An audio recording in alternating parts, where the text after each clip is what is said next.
There comes a moment in the life of every man and every woman when the scenery of the world seems to stop moving. The noise of the marketplace fades, the distractions of entertainment lose their flavor, and you are left standing before a mirror you did not summon. It is the mirror of destiny. And there you stand, beholding yourself without the makeup of false hope, without the mask of the automatic social smile, without that treacherous inner voice that assures others all is well, while the heart knows with a terrible certainty that the foundation is cracking. It is just you. It is your age, whatever number that may be. It is your ledgers, those cold, hard columns of figures that refuse to balance. And it is that uncomfortable, suffocating silence that asks the question most human beings spend their entire lives running from. And now, what? If you are listening to this, you know the vibration of which I speak. You know the texture of this silence. Perhaps you have felt that constriction in the chest, that physical tightness that arrives when the month ends and the figures on the bank statement mock your efforts. You know that weariness that sleep cannot cure, because it is not the body that is tired. It is the soul that is famished. It is the spirit that has grown weary of beating its wings against the bars of an invisible cage. Stay with me. Do not turn away. Do not click to the next distraction. What I am about to set before you in this series is not mere theory. It is not the fleeting enthusiasm of a Sunday sermon that burns bright for an hour and is forgotten by Monday morning when the bills arrive. It is not wishful thinking or the childish hope that God will descend to fix your errors. What we are about to discuss is a key, a practical, working, scientific key. It is a lever of the mind. And if you are willing to grasp it, if you are willing to apply the discipline required to turn it in the lock of your own life, you may open a door you did not know existed. You may step out of the prison of circumstance and into the sunlight of dominion. I invite you to subscribe now to this channel, not because I seek your numbers. Numbers are of the world. But because this is a classroom of the Spirit. We are building a foundation here that requires diligence, continuity, and an open mind. If you wish to build a new life, you must first lay the cornerstone. Let this video be that cornerstone. Our lesson begins not with a trumpet blast of success, nor with the testimony of a billionaire. It begins in the shadows. It begins with a woman named Marta. Marta is 55 years of age. She is sitting in a small kitchen that smells of stale coffee and resignation. She is looking at her hands. Hands that have worked for decades, hands that have served, hands that have tried. And she is feeling that she has exhausted the entire catalog of human effort. To the outer eye, Marta has nothing. All she possesses in front of her is a simple glass tumbler, a little water from the tap, and a window through which the cold light of the morning is filtering. Marta knew the meaning of limitation. She knew it intimately, as a prisoner knows the dimensions of his cell. The world, it seemed, had passed her by. The parade of life had moved on, leaving her on the sidewalk. There was no inheritance waiting in a lawyer's office. There were no savings tucked away in a vault. There was no wealthy family member to lean upon. What there was, however, was a wall of stone. I use this term often. The wall of stone is that condition in your life that seems unmovable. For Marta, it was bills that were months overdue. It was nights spent staring at the ceiling, calculating figures that would not change. It was a silence in her home that weighed heavier than any noise. But beneath the debt, beneath the loneliness, lay the most dangerous enemy of all. It was not the poverty of her purse. It was the poverty of her hope. It was the doubt, the creeping, insidious suspicion that her life's labor had been in vain, that God had forgotten her address. Have you felt this? I ask you directly. Have you felt that the balance scale between your giving and your receiving is broken? That you pour out effort, love, and work, and the universe returns to you only silence and lack? If so, you are standing exactly where Marta stood, and you are standing on the precipice of the greatest discovery of your life. We must pause here. Before we can discuss the remedy, we must understand the diagnosis. We must look at Marta, and at yourself, through the lens of metaphysics, through the lens of the great laws of mind. Why was Marta in this position? The world would say she was a victim of the economy. The world would say she was unlucky. The world would say she was too old to start over, or that she lacked the proper education. The world is wrong. The world judges by appearances, and as the great teacher said, judge not by appearances, but judge righteous judgment. Righteous judgment means looking at the cause, not the effect. Marta's condition was not a result of bad luck. It was a result of a mental equivalent that had solidified into hard fact. You see, the law of life is this: thought is the cause, experience is the effect. Everything you see in your outer world, your bank account, your home, your relationships, your physical health, is nothing more than the outer expression of an inner conviction. It is your thoughts crystallized. It is your beliefs objectified. Marta was suffering from a poverty consciousness. Now, do not misunderstand me. This is not to blame her. This is not to say she wanted to be poor. Consciously she wanted money. Consciously she wanted peace. She prayed for it. She begged for it. She worried about it. But the subconscious mind, that great engine of creation within us, does not listen to what you say you want. It listens to what you feel to be true. It listens to your deepest convictions. And Marta's deepest conviction, practiced for 20 years, was, there is not enough. Every time she looked at a bill and felt fear, she was praying a prayer of lack. Every time she hesitated to buy a necessity, she was reinforcing the blueprint of poverty. Every time she said, I can't afford it, she was signing a decree that the law of mind was bound to execute. She was a master builder, but she was building a prison. This is the tragedy of the unawakened soul. We use the power of God, which is the power of our own thought, against ourselves. We take the divine energy, which is neutral and infinite, and we impress upon it the images of our own fear.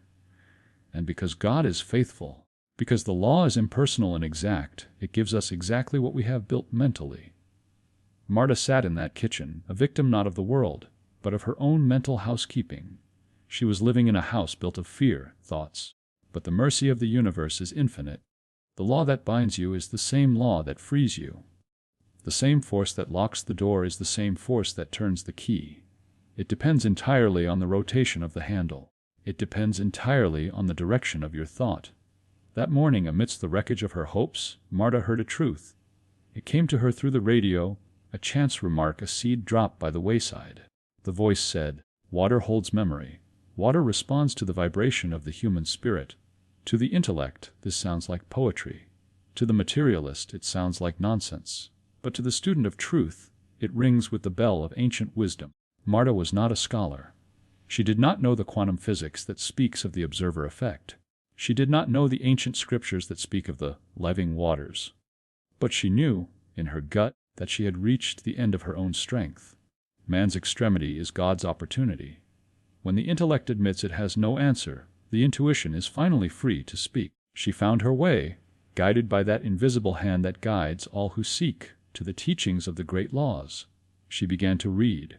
She read about the power of the focused mind. She read that if one could change their vibration, the world would have to reshuffle itself to match that new vibration. She learned a concept that I have taught for many years, the law of substitution. You cannot simply fight a negative thought. You cannot simply sit there and say, I will not be poor, because that focuses your mind on poverty. You must substitute a new thought. You must find a new image. But how? How do you think of abundance when the fridge is empty? How do you think of peace when the collectors are calling? This is the great dilemma. The mind wants to focus on the problem, and by focusing on it, it enlarges it. Marta needed a prop. She needed a fulcrum. She needed a point of contact to help her lever her mind out of the mud of despair and into the clear air of faith. And this brings us to the glass of water. I want you to understand the metaphysics of this before we ever touch the technique. Why water? Why a glass? Why the sunlight? We are not practicing superstition here. We are practicing scientific prayer.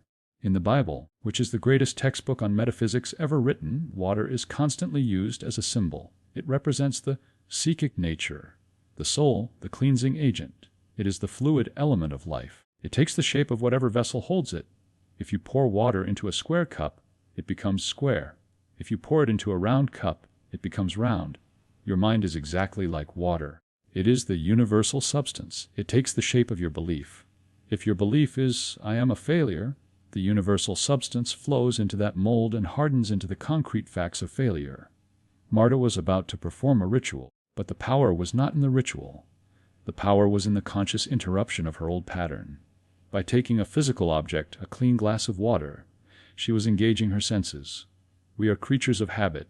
We live in our bodies. Sometimes the abstract thought is too difficult to hold. We need a tangible symbol. The glass of water was to be her mental equivalent for purity, for flow, for clarity. You see, A dirty glass cannot hold pure water without corrupting it. A mind filled with resentment, fear, and victimhood cannot hold the wealth of the universe. It sours the gift. Marta realized she had to clean the vessel. She wasn't just going to wash a glass, she was going to wash her perception. She learned that water, physically and metaphysically, is a recorder. It is impressionable. Science is beginning to discover what the mystics have known for centuries, that intention changes the structure of matter. If you speak love to water, it changes. If you speak hate to water, it changes. And remember this, you are 70% water.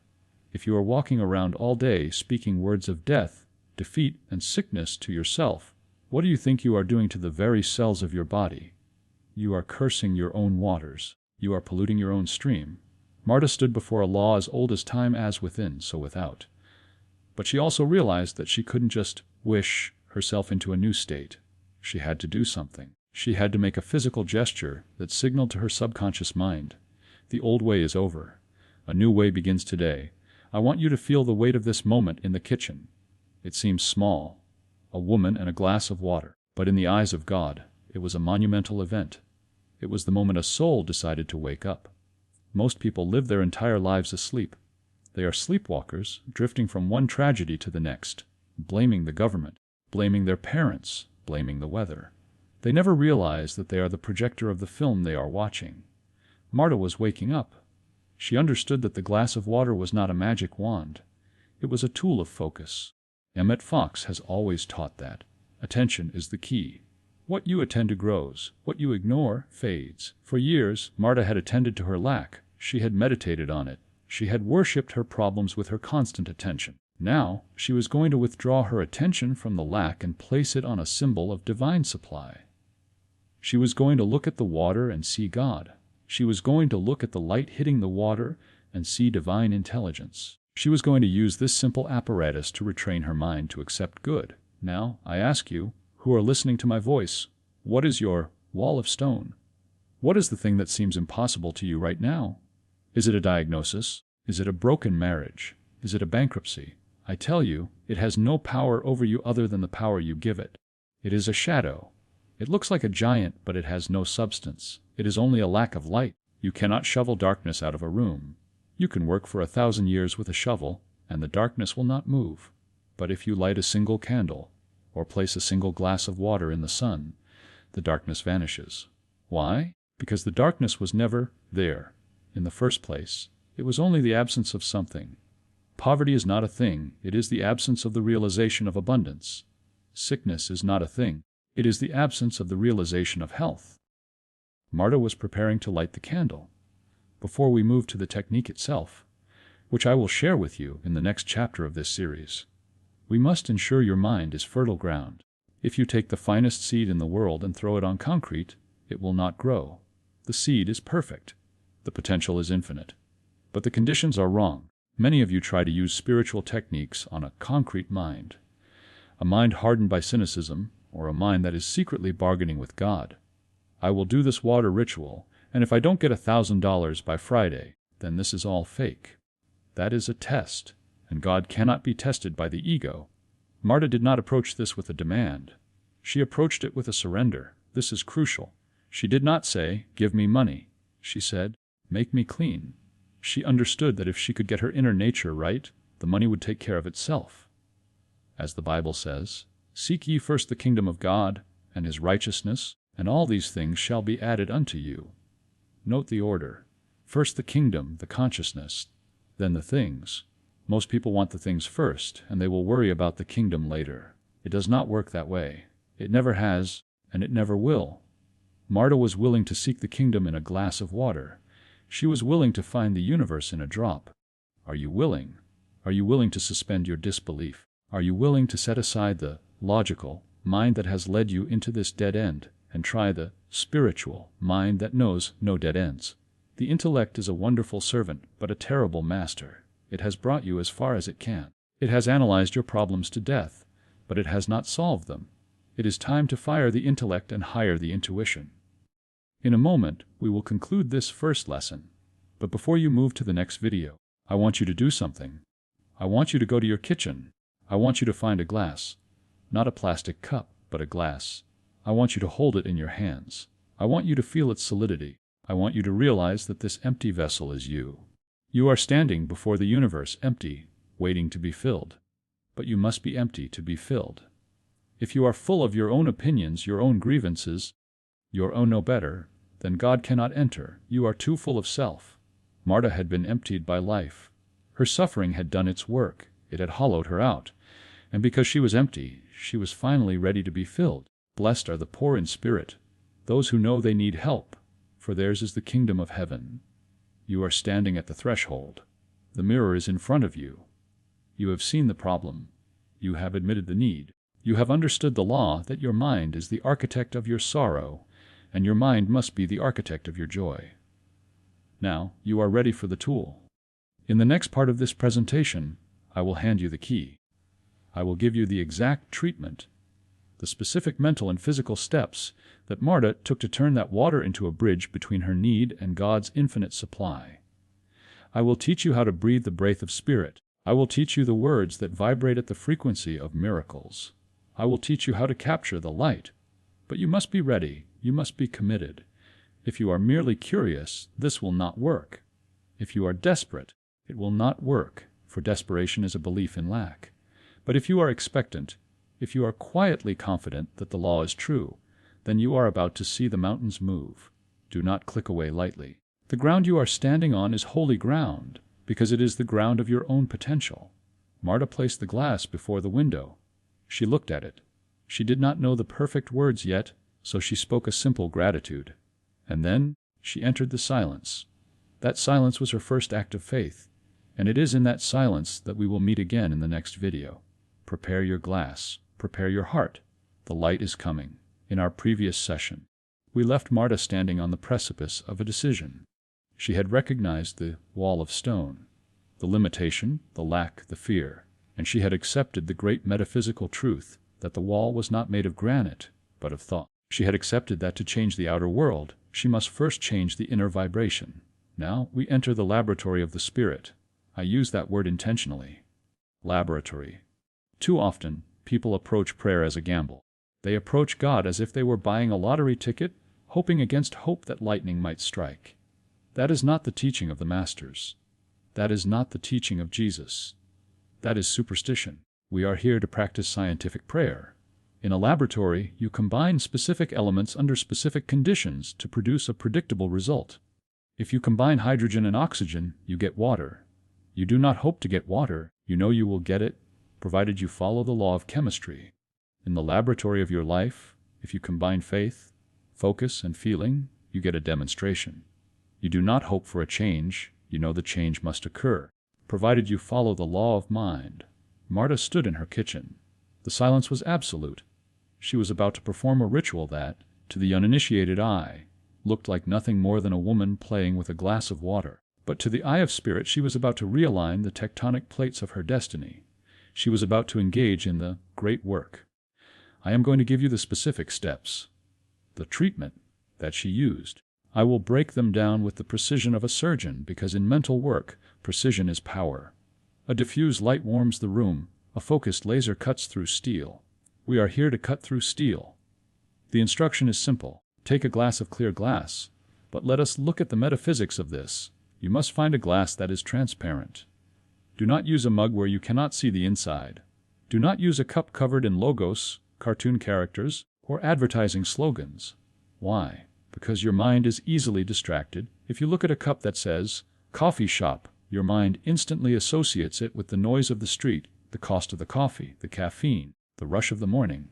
You have broken the connection with the divine. You need a blank slate. The glass represents your own consciousness. It must be clear. It must be open. It must be ready to receive.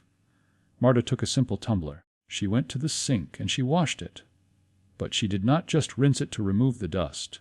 As she held it under the tap, she engaged her imagination, the scissors of the mind. She imagined that she was washing away the years of struggle. She imagined that the water was scrubbing away the memory of every unpaid bill, every rejection letter, every moment of loneliness. This is a vital point that Emmet Fox emphasizes. You cannot put new wine into old wineskins. You cannot put a new idea of wealth into a mind that is still clinging to the history of poverty. You must wash the vessel. As you wash your glass, say to yourself, I am cleansing my perception. I am removing the labels the world has placed upon me. I am no longer the debtor. I am no longer the failure. I am this clear, open vessel, ready to be filled by God. Dry it carefully. Handle it as if it were the Holy Grail, because in this moment it is. It is the container for your faith. Fill the glass with fresh water. We spoke in the last chapter about the nature of water, how it holds memory, how it is the universal solvent. But let us go deeper. In the Bible, water often represents the Word. It represents the flow of divine substance. It is the only element that can cleanse, refresh, and sustain life simultaneously. When Marta poured the water, she was performing a symbolic act of induction. She was stating to her subconscious, my life is not empty. My life is full. An empty glass is a vacuum. Nature abhors a vacuum. By filling it, you are affirming supply. If you have access to spring water, use it. If you have filtered water, use it. But if you only have water from the tap, that is perfect too. Do not get caught in the trap of thinking the material quality of the water is the magic. The magic is your blessing of it. Once the glass is full, hold your hands around it. Do not touch the water, but hold the glass. Feel its temperature. Feel its weight. Now, you must speak to the water. This sounds strange to the modern ear. We are taught that matter is dead. But the physicist knows that matter is merely energy moving at a slow vibration. And the mystic knows that all energy is responsive to thought. Marta leaned close to the water and whispered. She did not command it, she blessed it. She said, I bless you. I thank you for your purity. You are the water of life. You are the fluid substance of God. I charge you now with the vibration of peace and prosperity. Do not say this mechanically. You must feel the gratitude. Gratitude is the bridge between the unmanifest and the manifest. When you are grateful for the water, you are tuning your radio receiver to the station of having, not wanting. To talk to the water is to talk to the deep, fluid part of your own soul. You are telling your soul, wake up. Something new is happening. Place the glass before a window. It must be exposed to natural light. Preferably, this is the morning sun, the rising energy. But if it is a cloudy day, do not despair. The ultraviolet rays, the life force of the sun, penetrate the clouds. The energy is there. Why the light? In all ancient traditions, and in the New Thought philosophy, light is the symbol of understanding. It is the symbol of God. God is light, and in Him is no darkness at all. When you place the water in the light, you are performing an alchemical marriage. You are combining the feminine element and water's subconscious feeling with the masculine element, light-conscious spirit. This is where the power is generated. Marta placed her glass in a small square of sunlight that hit her kitchen table at 800 a.m. She watched as the light struck the water. She watched it sparkle. This is a visual aid for your mind. You are teaching your mind that you are visualizing that there is no dark corner of your life where God cannot reach. If the sun can pass through glass and water, God can pass through your debt. God can pass through your sickness. God can pass through your confusion. Leave the glass there. It needs time. It needs to charge. We are speaking metaphorically, but also energetically. You are setting a trap for the light. You are capturing the energy of the day to use it for your demonstration. Before you speak the great prayer, you must prepare the vehicle. That vehicle is your body. When you are in a state of lack, your breathing is shallow. It is constricted. You are in survival mode. Your body is signaling to your brain danger, scarcity, predator. You cannot pray effectively from survival mode. You cannot commune with the infinite when you are terrified of the finite. Marta stood before the table. She closed her eyes. She placed her hand on her heart, and she took 3 deep command breaths. The word for spirit in Hebrew is rach, which also means breath. To breathe is to inspire, to take in spirit. Inhale, imagine you are pulling the white light of the universe into the crown of your head. Hold it. Exhale. Imagine you are breathing out gray smoke, the smoke of doubt, the smoke of yesterday's failures. Do this 3 times. Inhale power. Exhale weakness. Inhale plenty. Exhale poverty. Inhale God. Exhale self. By the 3rd breath, Marta felt her shoulders drop. She felt the knot in her stomach loosen. She was stepping out of Marta the victim and into Marta the divine idea. Now and only now was she ready to speak the word. In New Thought, we do not beg God. We do not say, please, if it be thy will, help me. It is always God's will to give you the kingdom. The blockage is never on the side of the giver. It is on the side of the receiver. Therefore, we use a treatment. A treatment is a statement of truth that realigns the mind with reality. It is a warrant served upon the universal law. Marta spoke this aloud. You must speak it aloud. Your voice has a frequency. You must hear yourself claiming your good. Pronounce these words slowly. Taste them. Let them vibrate in the air of your kitchen. Divine intelligence, thou who sustaineth my life, I open myself now to thy perfect provision. Pause. Feel that opening. Where I saw lack, I now recognize the fullness of God. Where I felt fear, I now stand in faith. This is the law of substitution. You are swapping the image of the empty wallet for the image of the fullness of God. I dissolve every belief in limitation. I break every negative link that binds me to the past. I am not defined by what I have lost. I am defined by what God is giving. Feel the chains breaking. This is an act of work. You are cutting the cords. Just as the light fills this water, let thy light fill my mind, my body, and my affairs. I decree that the channels of abundance are open. I decree that help comes to me from the north, the south, the east, and the west. I bless this water as a symbol of my cleansing. As I drink this, I internalize the power of God. I am the heir to the kingdom. I accept my good now. It is done. It is so. It is done. These are the most powerful words in the dictionary. You are not asking for it to be done next Tuesday. You are declaring it finished in the spiritual realm. And because it is finished in spirit, it must manifest in matter. This is where the amateur fails. The amateur says the prayer and then immediately runs to check his phone, or turns on the television, or calls a friend to complain about the bills. By doing that, you neutralize the prayer. You planted the seed, and then you dug it up to see if it had roots. Marta did not move. She sat in the chair. The instruction is to wait. The glass must sit in the light for at least 30 minutes. But you must sit in the silence for at least 5. This is the gestation period. Marta watched the water. She let her eyes soften. She allowed the peace she had invoked to settle over her like a warm blanket. During this silence, doubts will devil, which is just your own negative ego, will whisper, "This is silly. You are a grown woman talking to a cup. You have bills to pay. Do not fight the voice. Just let it float by like a cloud. Return your attention to the light in the water. This silence is the womb of the miracle. It is in the silence that the subconscious mind accepts the new blueprint. If you rush away, you break the seal." Marta sat, and for the first time in years, she did not think about the problem. She thought about the solution. She didn't know what the solution was, but she felt the presence of a solution. That is the key. The time has passed. The water is charged. It is physically warm from the sun and metaphysically charged with your word. Now you must internalize it. You have 2 options, and both are sacred. Option A, you drink the water. As Marta lifted the glass to her lips, she did so with reverence. This was not hydration, this was communion. As she swallowed, she visualized that liquid light moving into her throat, down her esophagus, into her stomach, and spreading into every vein and capillary. She imagined the light dissolving the tension in her muscles. She imagined it entering her bloodstream and carrying the message, A, B, and D, and C, to every cell. Option B, you pour it into the earth. If you have a plant or a garden, you can pour the water there. This is a sign of seeding. You are giving the energy to the earth, trusting that the earth will return the harvest. But never, ever throw it down the drain. To throw it in the drain is to say, this is waste. This is not waste. This is medicine. Marta chose to drink. She drank the whole glass. And as she set the empty tumbler down on the table, she said one final word, thank you. 1 application is powerful, but 3 is the number of completion. Jesus was in the tomb for 3 days. It represents the cycle of total transformation. You must do this for 3 consecutive days. If you miss a day, you start over. Why? Because you are training your will. You are proving to yourself that you are serious. Marta committed.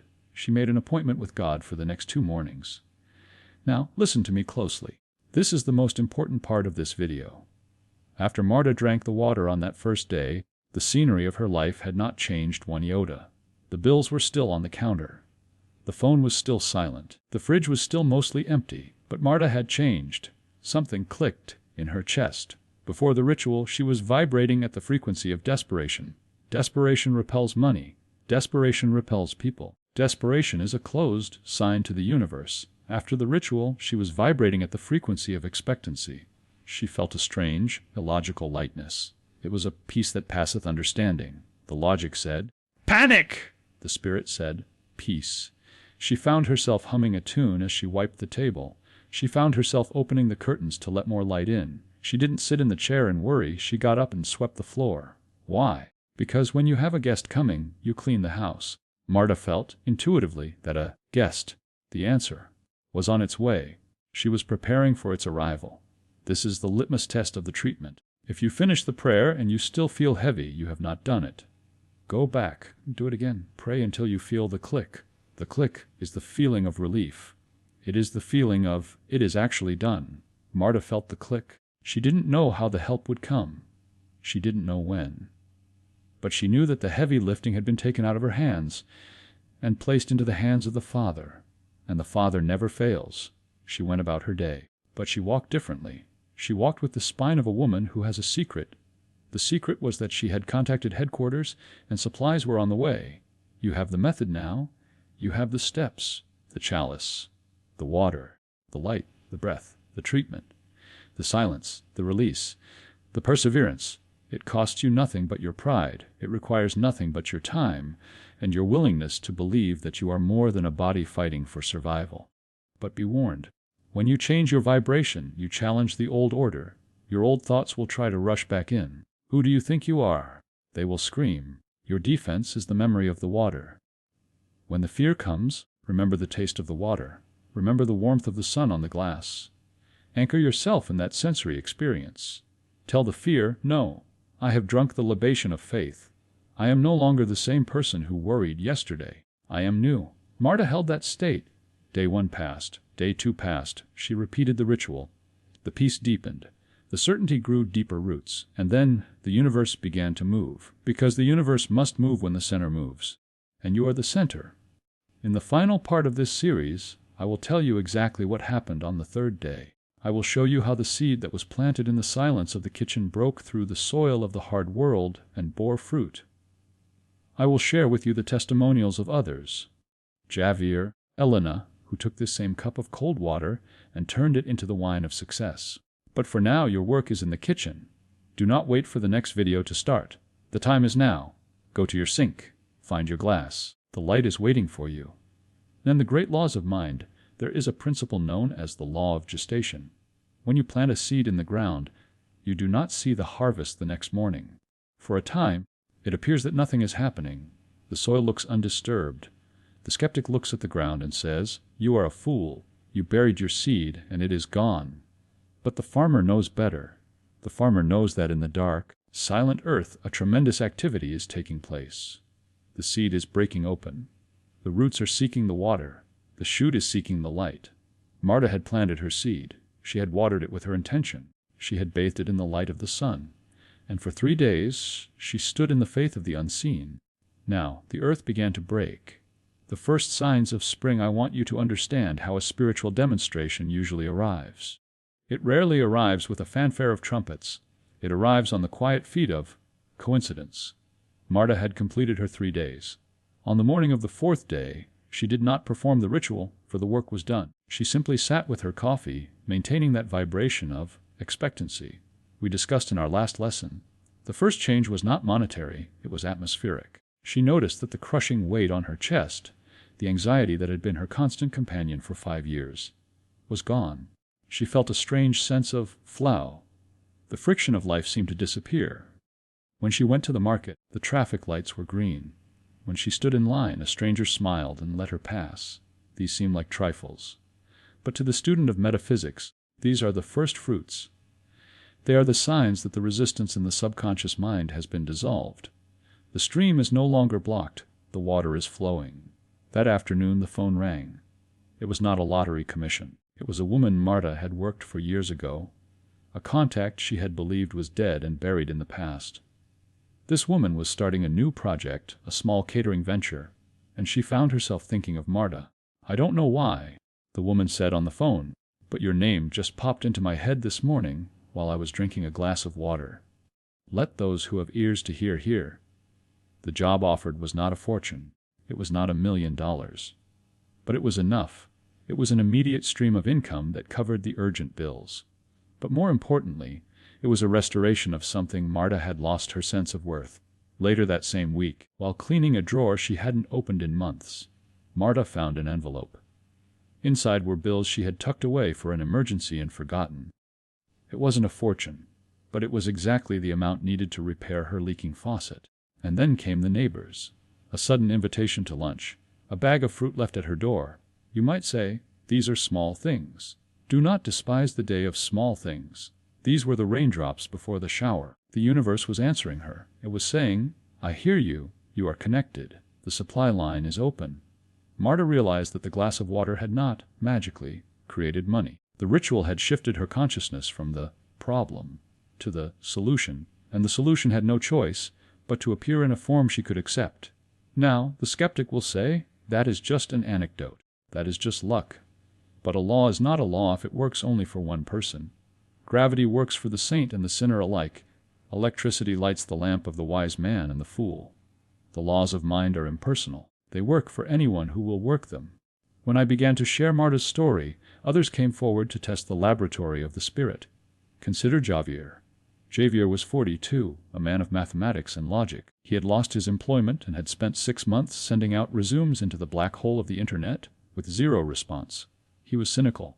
He did not believe in spiritual mumbo-jumbo. But desperation makes us open-minded. He said to me, I feel ridiculous doing this. I am a rational man talking to a cup of water. I told him, it does not matter if you feel ridiculous. It only matters if you are focused. Do it as an experiment. Suspend your judgment for 3 days. Javier followed the steps. He did not have Marta's emotional faith, but he had discipline. He treated it like a procedure. Step 1, Step 2, Step 3. On the 3rd day, the silence broke. He received an email, not from a new application, but from a company he had applied to 4 months prior, a company that had initially rejected him. The hiring manager had suddenly resigned, and they needed someone with Javier's exact skill set immediately. Javier got the job, he asked me. Was it the water? I told him, no, Javier. It was the focus. For 6 months, your mind was scattered, vibrating with rejection. The ritual forced you to focus your mind for 15 minutes a day on acceptance and clarity. The water was just the lens that focused the sun. Then there was Alina. Alina was a mother who was not seeking money, she was seeking direction.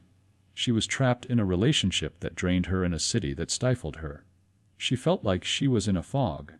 She used the water ritual, but she changed the prayer. Instead of asking for provision, she asked for light. Divine intelligence, clear my vision as this water is clear. She drank the water for 3 days. On the 3rd night she had a dream. It was vivid and undeniable. In the dream, she saw herself living in a specific town near the coast, working in a library. She woke up with a peace she hadn't felt in years. Within a month, a series of accidents, a chance encounter, a rental listing seen by mistake, led her to that exact town. She is there today. She found the courage to move because the ritual had given her the internal permission to trust herself. What connects Marta, Javier, and Alina? They all stopped looking at the wall of stone and started looking for the crack where the light gets in. Emmet Fox taught us that attention is the key to life. What you attend to, you become. What you attend to, you attract. Most people are practicing negative prayer all day long. They stare at the empty bank account. That is negative meditation. They talk about their illness. That is negative affirmation. They worry about the future. That is negative visualization. The ritual of the living water is simply a tool to break that hypnosis. It is a physical act that compels you to withdraw your attention from the lack and place it, physically and mentally, on the substance of God. The glass is your point of contact. It is the hem of the garment that you touch. Your turn to walk on water now, the question turns to you. You have watched this series. You have heard the theory. You have seen the method. You have heard the evidence. But information without application is spiritual decay. To know the truth and not use it is worse than not knowing it at all. You have a wall of stone in your life right now. I do not know what it is, but you do. Maybe it is a debt that keeps you awake. Maybe it is a loneliness that feels like a physical ache.